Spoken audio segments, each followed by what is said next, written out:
munições que estão circulando nas estradas, pessoas são presas com 20 pistolas, com 30 fuzis, porque houve este armamentismo irresponsável, e estas armas foram parar aonde? Não todas, claro, mas em larga medida. Aí, pessoal, falando que os CACs que vendeu as armas para os bandidos. A Rodoviária Federal, por exemplo, tem um papel grande no combate a estas armas que acabam indo parar nas mãos das quadrilhas e, obviamente, no cometimento de crimes.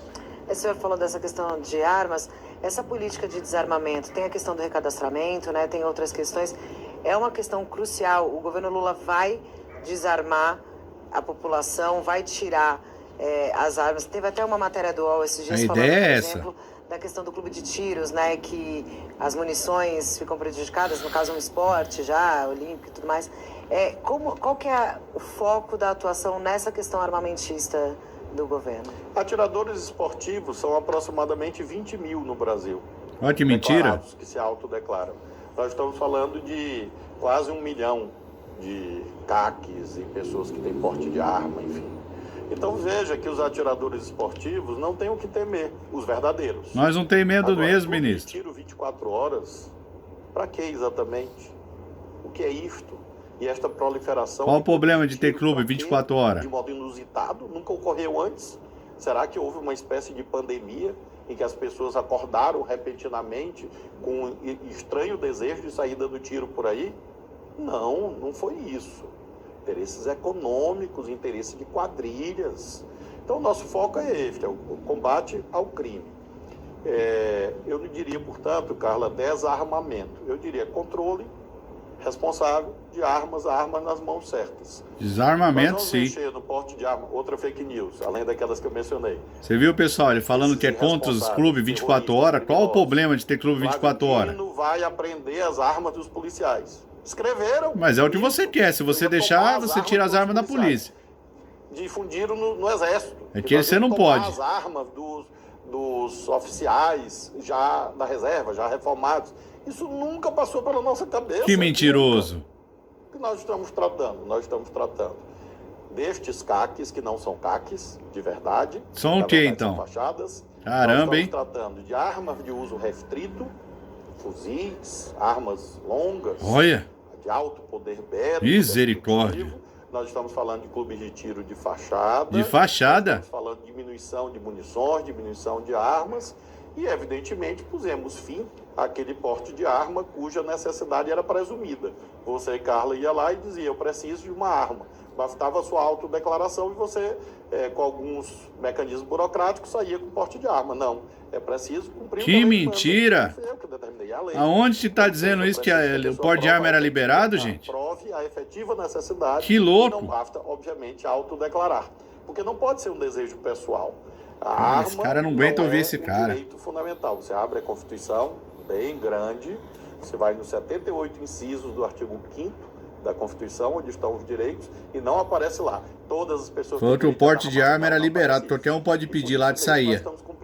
Que mentira, velho. Houve queda nos registros, ministro, das armas registradas, de fuzis, de armas letais, né? Do 1º de janeiro já teve... E que tem CAC criminoso, eu não sei aonde, porque quem tem crime não tira CR. Nós suspendemos, né, temporariamente, por 90 dias, registro de armas de uso restrito, suspendemos novos clubes de tiro, novos registros de CACs. Então isso zerou até que a gente tenha a regulação definitiva, que é hoje objeto de um grupo dentro do governo, ouvindo a sociedade, os atiradores esportivos. Que mentira!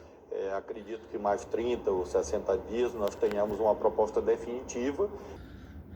Pessoal, vocês estão vendo aí, né, o que esse ministro fala, que é absurdo, é surreal, certo?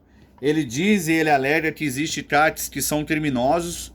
Não sei aonde ele arrumou isso. Eu queria que ele provasse o que ele diz, certo? E que ele fosse responsabilizado por isso, porque acusar alguém sem prova é crime, certo? Então ele fala que existe CACs criminosos, eu não acredito que exista. Criminoso existe em qualquer categoria, em qualquer profissão, mas o cara ele não entra criminoso, ele vira depois, certo? Então é o seguinte, falar que existe CAC que entrou, que era criminoso e conseguiu tirar CR, é mentira. O que pode acontecer é o seguinte, o cara ter tirado CR e depois virou criminoso. Mas aí qualquer um pode virar criminoso, o cara pode entrar na polícia e virar criminoso também. Qual o motivo? Qual o problema? O cara também pode virar juiz, ele não era, mas depois ele virou juiz, ele virou criminoso, e qual o problema? Quer dizer, o cara não entra criminoso, ele se torna depois, isso eu concordo. Mas falar que tem CACs que tiraram CR e eram bandidos, tinha nome sujo, ficha suja, devia para a justiça, eu não acredito nisso. Não acredito porque não passa lá no exército de forma nenhuma. Todos nós sabemos que a vistoria lá é bem rígida e os caras não autorizam se o cara não tiver com a ficha limpa. Então, ministro, eu não acredito nessas conversas fiadas suas. Agora, se o cara virou criminoso depois, aí é outra conversa, certo? Então não podemos pagar por um ato do que o cara fez. É como se diz, o cara, ele passa num exame psicológico. Mas se depois ele pegar e atirar na mulher, ninguém tem culpa por isso. Ele tem que pagar pelo crime que ele fez. Porque quando ele fez o teste lá, ele era normal. Se ele ficou doido depois, ou ele pagou de louco, ninguém tem culpa por isso. Não é porque o João pegou meu carro e ele é habilitado e matou um monte de gente que eu tenho que pagar por isso. Ele tem habilitação, ele pegou emprestado, ele que se vire, certo? Então, para vocês entenderem, a gente não podemos pagar pelo crime dos outros, é isso que eu tô querendo chegar. Então, o que o ministro tá falando aí é a pura loucura. É loucura total, ele não sabe nem o que ele tá falando. Não é porque o fulano mata, você tem que ir pra cadeia por causa dele. Quer dizer que se você tem um familiar criminoso e ele matar alguém, que vai pra cadeia é você? Então isso não tem nada a ver. Não é porque você tem um parente que é criminoso que você não pode tirar um porte de arma. Que uma coisa tem a ver com a outra, pessoal? Certo? Seu nome é seu nome, o nome do cara é o nome do cara. Cada um tem seu nome, cada um tem seu CPF. Então o que esse ministro está falando aí é absurdo. Falando que existe CACs criminosos. Pode ser que viraram criminosos. Mas que conseguiu tirar CR tendo um crime, isso é mentira. Mentira porque o cara que tem ficha suja, ele não consegue tirar CR. O cara que já foi preso, ele também não consegue tirar CR. A certidão não sai limpa, pessoal. Então o que esse ministro está falando é absurdo. Ele sabe o que eu estou falando, que não consegue. Ele é um fanfarrão. E digo mais, os cupicha do Lula lá compram arma no Paraguai e nos outros países. Vem pela fronteira ilegal, certo, pessoal? Mas não é os CACs que fazem negócio com esse povo, não. Porque CAC não vai vender arma ilegal para ninguém, porque as armas dos CACs são legalizadas. E ninguém vai esperar um ano para pegar uma arma para depois vender para criminoso, né? Pelo amor de Deus, né, pessoal? Esse cara aí, ele tá comendo sei lá o quê. Entendeu? Deve estar comendo aquela papinha de neném até hoje, quando ele comia quando tinha 1 mês de idade. Entendeu? 1 mês de vida, só pode ser isso. Entendeu? Eu acho que a mentalidade dele não desenvolveu. Com certeza ele tá com cabeça de 10 anos ou de 5. Porque falar uns absurdos desse não tem lógica, pessoal. Vai vendo a barbaridade. Ele diz que CACs são criminosos. Isso que ele fala no vídeo. Ele fala que existe CAC que é bandido, que conseguiu tirar CR sendo bandido. O cara com passagem na polícia, ele não consegue. É mais uma mentira dele. E ele fala também que ele chamou os CACs para decidir o novo decreto. E é mentira. Ele não chamou nenhum CAC até agora, nem uma associação. Nem o ProArmas foi chamado por ele, para ser ouvido por ele. Ele só chamou o Sou da Paz, que são contra as armas, são aquele pessoal que são desarmamentistas e só apoia bandido. E ele chamou outra turma deles lá também, que é tudo contra as armas. Entendeu? Então ele é um mentiroso, isso que ele é. Certo? Vou soltar o resto do vídeo aqui, pessoal, para vocês verem aqui a barbaridade dele. Alto poder bélico, destrutivo. Nós estamos falando de clubes de tiro de fachada. Nós estamos falando de diminuição de munições, diminuição de armas. E, evidentemente, pusemos fim àquele porte de arma cuja necessidade era presumida.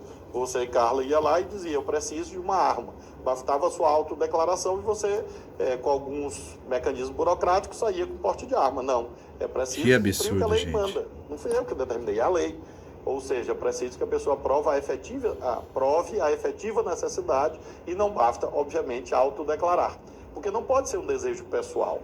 A arma não é um direito fundamental. Você abre a Constituição, bem grande, você vai nos 78 incisos do artigo 5º, da Constituição, onde estão os direitos, e não aparece lá. Todas as pessoas têm direito de andar armada. Não, não aparece isso.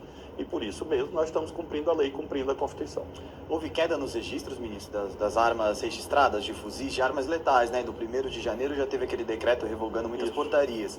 Qual foi o impacto disso agora que o senhor tem? Na verdade, nós suspendemos, né, temporariamente, por 90 dias, registro de armas de uso restrito, suspendemos novos clubes de tiro, novos registros de CACs. Então isso zerou até que a gente tenha a regulação definitiva, que é hoje objeto de um grupo dentro do governo, ouvindo a sociedade, os atiradores esportivos, enfim. Que mentira. Acredito que mais 30 ou 60 dias nós tenhamos uma proposta definitiva, que aí haverá eventualmente a retomada, mas em novos termos, e não nesse liberou geral irresponsável. Liberou geral.